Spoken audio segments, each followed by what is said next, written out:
A trindade da vida gritava alto em seu interior, fluía no seio dessa esfera. De repente, aconteceu algo.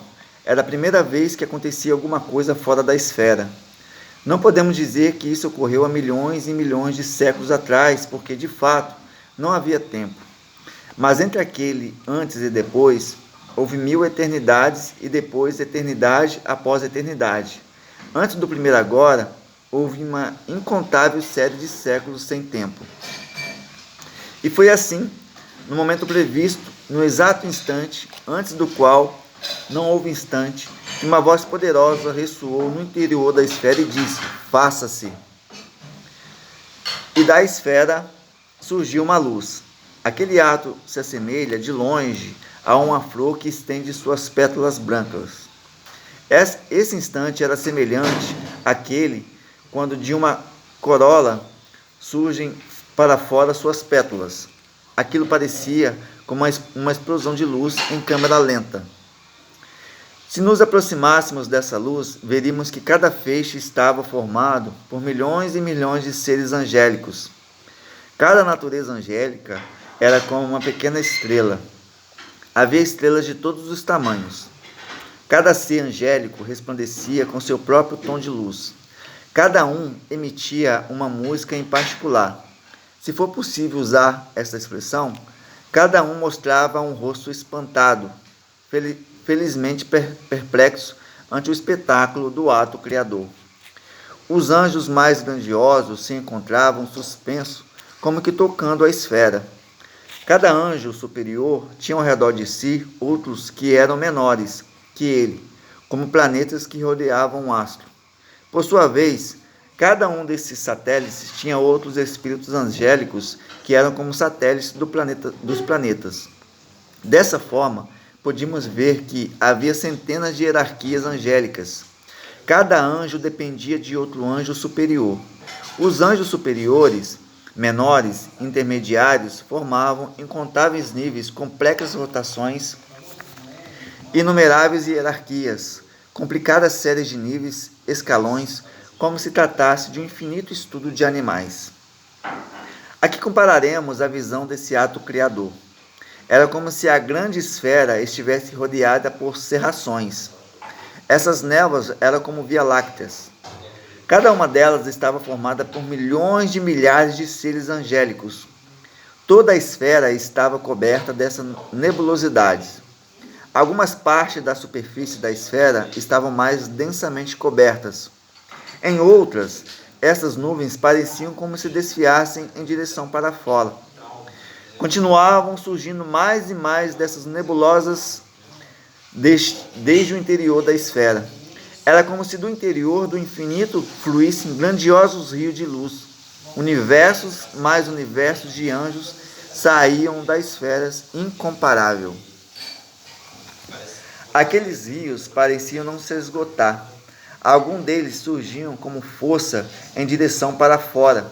Se dobravam como atraídos pela força de atração da esfera da qual surgiam e retornavam a ela percorrendo a superfície interminável dela.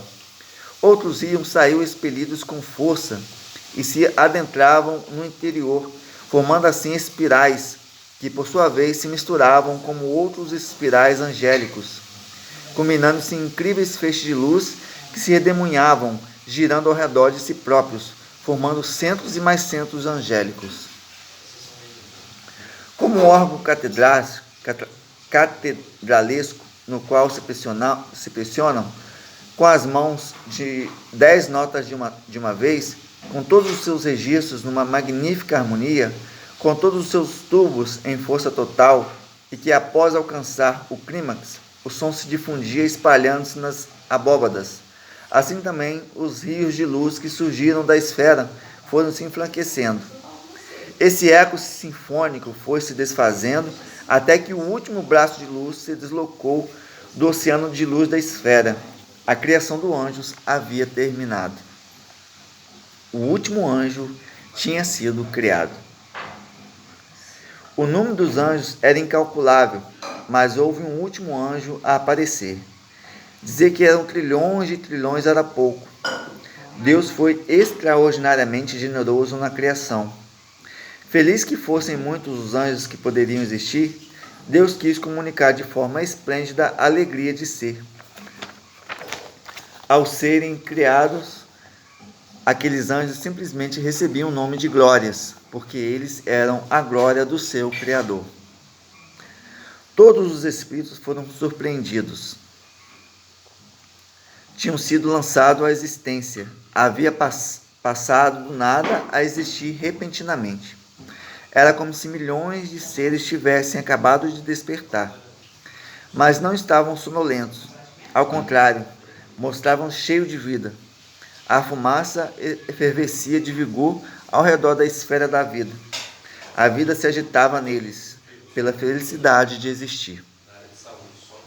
Os espíritos se olhavam a si próprios e se conheciam, e se olhavam entre si surpreendidos.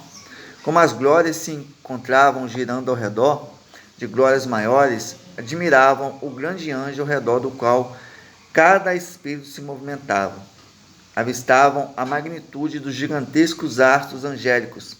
Embora olhassem de longe, se achavam surpreendidos de que pudessem haver glórias tão descomunalmente grandes.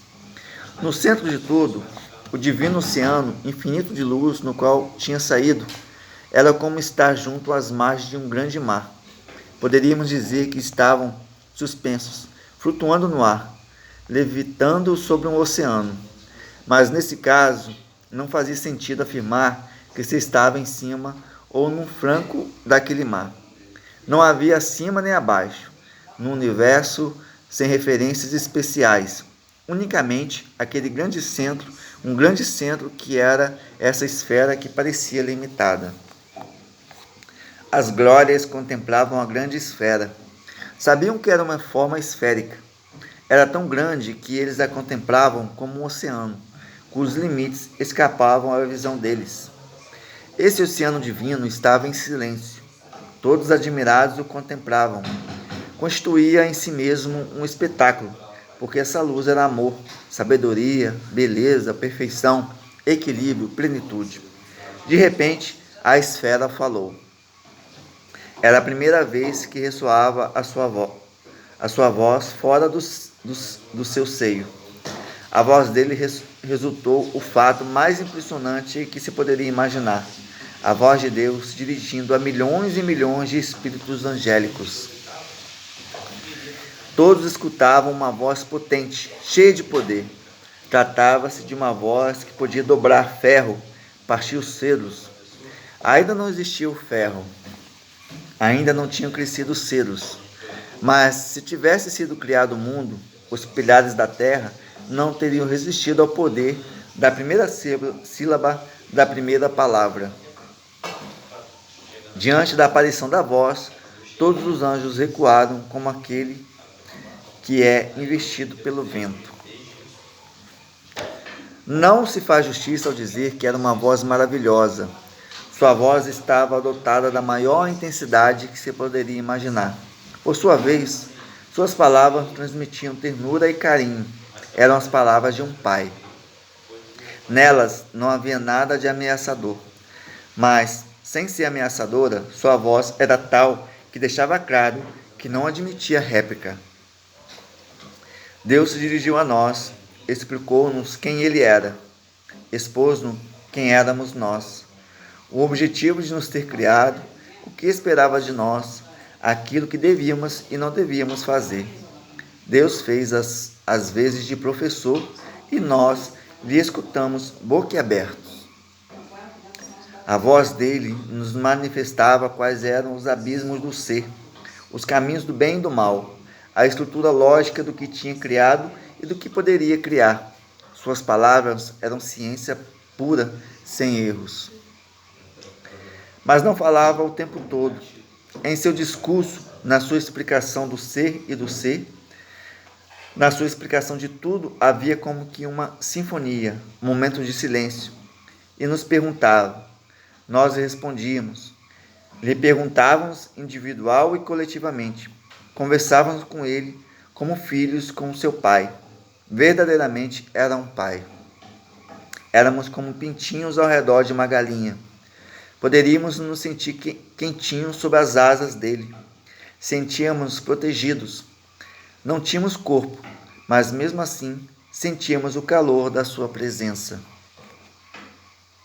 A imagem dos pintinhos aconchegados no seio da mãe descreve muito bem aquele tempo feliz. Não era somente o fato de estar sob suas asas, era estar em seu seio, como pintinhos completamente envolvidos no leito de plumas. De que poderíamos nos sentir protegidos? Como poderíamos conhecer a sensação do temor? Sentíamos-nos seguros perante o vazio do nada, diante da insegurança de não saber. Ele nos dava certeza perante a dúvida. Ele nos oferecia o firme fundamento de saber a nossa procedência. Quem nós éramos, a nossa direção e qual era o sentido de tudo. Sem ele, teríamos sido como náufragos no meio do vazio.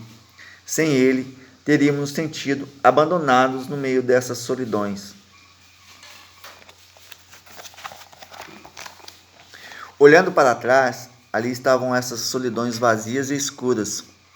Quase dava medo olhar em direção ao não ser de onde tínhamos saído, de onde poderíamos perfeitamente nunca ter saído. Teria bastado uma palavra sua para tirar-nos do nada, mas com ele não temíamos ao nada, ele preenchia tudo. O mestre continuava a responder paciente e amorosamente aos seus filhos. Consegui responder a milhões de seres ao mesmo tempo. Éramos tantos e, mesmo assim, cada um escutava distintamente a sua voz. Nós, as glórias, conseguimos escutar as palavras de muitos anjos, se dirigindo a Deus e, simultaneamente, podíamos lhe fazer perguntas. Nós conseguimos entender no meio daquelas muitas vozes. Cada um podia perceber mais ou menos desses diálogos, segundo o poder da sua inteligência. No meio daquela sinfonia, formulávamos em coro uma questão a Deus. Mas no meio daquele coral, um pequeno espírito conseguia lhe fazer uma pequena pergunta. Houve conversas coletivas, aconteciam conversas individuais. Outras conversas eram particulares e pessoais, devido ao que era o desejo de algumas glórias. E não fazíamos apenas perguntas, também lhe dávamos graças por tudo. Também conseguimos nos comunicar entre nós mesmos.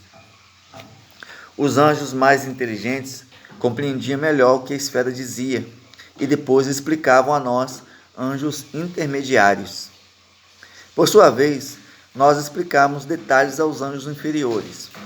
Havia milhares de escalas naquela hierarquia celeste. Todos entendiam o discurso de Deus, mas os anjos superiores nos faziam ver que só tínhamos captado apenas uma parte da profundidade do discurso dele. Nós mesmos nos instruímos e, em conjunto, aprofundávamos o conhecimento com os nossos intelectos nesse oceano infinito de luz que tínhamos na nossa frente. Cada vez mais percebíamos com clareza quem era o Criador, a fonte, o sol de santidade. Quase sem nos darmos conta, levantávamos construções intelectuais. Éramos seres intelectuais e desfrutávamos mergulhando nossas mentes nessa esfera sem fim. Podíamos mergulhar nele apenas com a nossa inteligência, apenas com o nosso conhecimento. Podemos dizer que ele estava ali e nós aqui. A incrível fronteira da transcendência era impenetrável. A impenetrabilidade de Deus, que não era percebida como um muro, mas como uma montanha que, para se chegar ao cume, era preciso de séculos. Nesse sentido, a esfera estava tão perto e tão longe. A esfera parecia rodeada de um muro alto, como uma montanha. Possivelmente, pelos séculos de ascender as suas ladeiras, compreendêssemos que apenas havíamos começado a nossa viagem. Sim, a esfera apenas era o véu da magnitude. Ainda conscientes de nossa pequenez, quanto mais conhecíamos, mais queríamos conhecer. Com a nossa inteligência, conseguimos percorrer esse objeto de nosso conhecimento. Éramos como exploradores daquilo que tínhamos à nossa frente. Nossas construções lógicas, metafísicas, teológicas a respeito da divindade nos deixavam pasmos. Ficávamos cada vez mais admirados do ser infinito.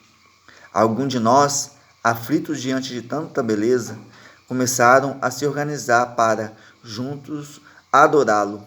Assim, começou a liturgia celeste, como resposta a tamanho espetáculo da divindade.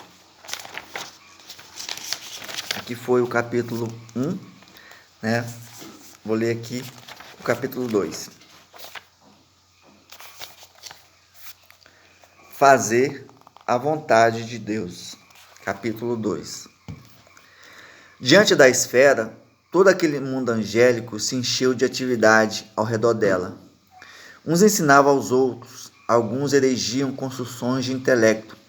Havia aqueles que se dedicavam mais à oração, enquanto outros andavam de um lugar para outro ajudando quem tinha alguma dificuldade de entender alguma coisa. Inclusive, surgiu quem buscasse a perfeição espiritual, já que alguns começaram a se sacrificar no uso de suas potencialidades intelectuais com o objetivo único de procurar a essência de Deus através da adoração. Há entre vocês, humanos, quem me entenda muito bem quando afirmo o quão grandioso pode ser o sacrifício que consideramos prejudicar as ações do intelecto que nos dão prazer. Quando se fala em prazer, muitos pensam em comida, bebida e outras satisfações do corpo. Mas vocês também conhecem gozos do intelecto, como escutar uma sinfonia, jogar uma partida de xadrez, ler um livro ou escutar uma palestra. Também para vocês é difícil sacrificar as ações do intelecto que lhe agradam. É um sacrifício, às vezes, se manter na presença de Deus ou se dedicar à oração, quando se quer fazer e pensar em outras coisas. Assim, alguns de nós descobrimos este modo de fazer a vontade de Deus. Gostariam de se despojar de tudo o que não fosse de Deus. Eles desejavam abandonar tudo diante de todo arder de amor a Deus. Inclusive, renunciaram a tudo o que era bom para se dedicar ao melhor. Alguns desses anjos que buscavam a perfeição espiritual se enclausuraram em si próprio para se dedicar exclusivamente à adoração da Trindade. O claustro voluntário de alguns foi tão estrito que aos olhos de muitos foi como se morressem em vida, como se enterrassem em si próprios. Alguns sacrificaram tudo para que na escuridão do interior deles pudesse começar a brilhar uma luz mais espiritual. Para vocês, esses sacrifícios poderiam parecer pequenos, mas posso assegurar-lhes que alguns fizeram sacrifícios apenas comparáveis a humanos que renunciam a todos os prazeres do mundo para ir embora a um deserto e se dedicar à oração. Alguns espíritos se focaram mais nas obras de caridade, ajudando as necessidades de outros espíritos, instruindo, aconselhando, não os deixando sós, sempre desejosos que todos compreendessem da melhor maneira a fonte. Outros se dedicaram mais ao conhecimento, indagando as profundezas da ciência, o ser infinito. Eles indagavam por eles mesmos, perguntavam a outros, percorriam as hierarquias angélicas em busca de ciência, à procura de fragmentos do saber. Estes recolhedores de materiais levantaram magníficas construções intelectuais.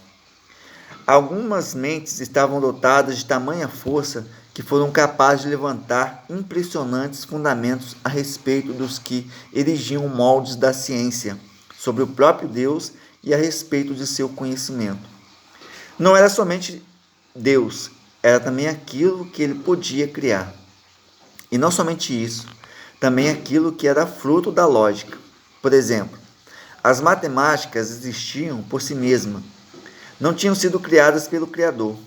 Assim como este exemplo, poderia trazer-lhes outros cada vez mais complexos, mas o mundo do conhecimento já era rico e variado antes da criação do universo material, digno de dedicar toda uma vida a ele.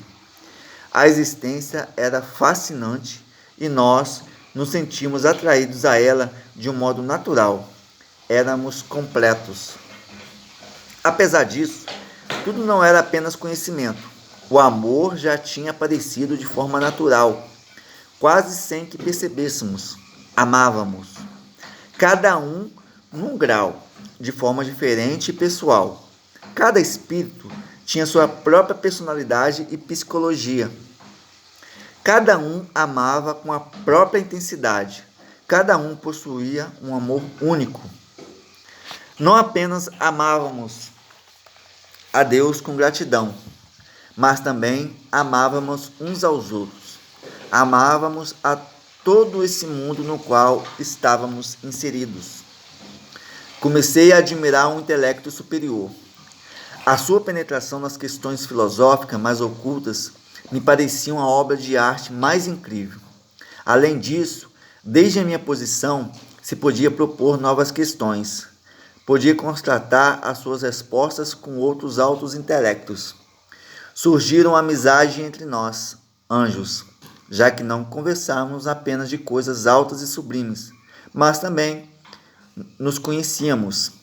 Conversávamos a respeito de nossas ilusões, das distintas formas de ver as coisas, inclusive das anedotas em nossas sociedades e em nossos grupos. Alguns eram exploradores que se dedicavam a percorrer as regiões do mundo angélico. As hierarquias, por si mesmas, tinham se convertido em objetos de ciência. Parecia estranho, mas em nossas conversas, às vezes, havia senso de humor. Alguns, inclusive, faziam brincadeiras. O senso de humor é privilégio dos seres racionais. Também houve espíritos que foram além da admiração, além da amizade, se apaixonaram. No amor deles não havia nada físico, mesmo porque não temos corpo. Falando propriamente, não temos rosto, mas o sentimento que apareceu entre alguns espíritos, insisto, era algo que ia além de apenas estar bem um com o outro. Era um amor verdadeiro. Às vezes era pelo jeito do outro, às vezes pela admiração, pela inteligência.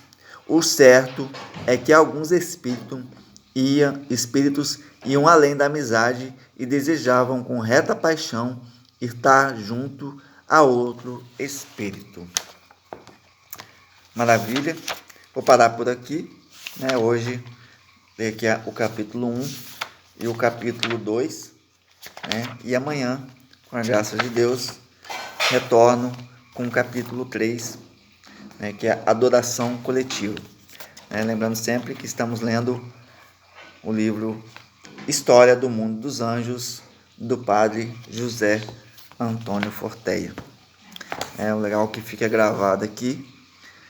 É um desafio, né, ler um livro assim, porque geralmente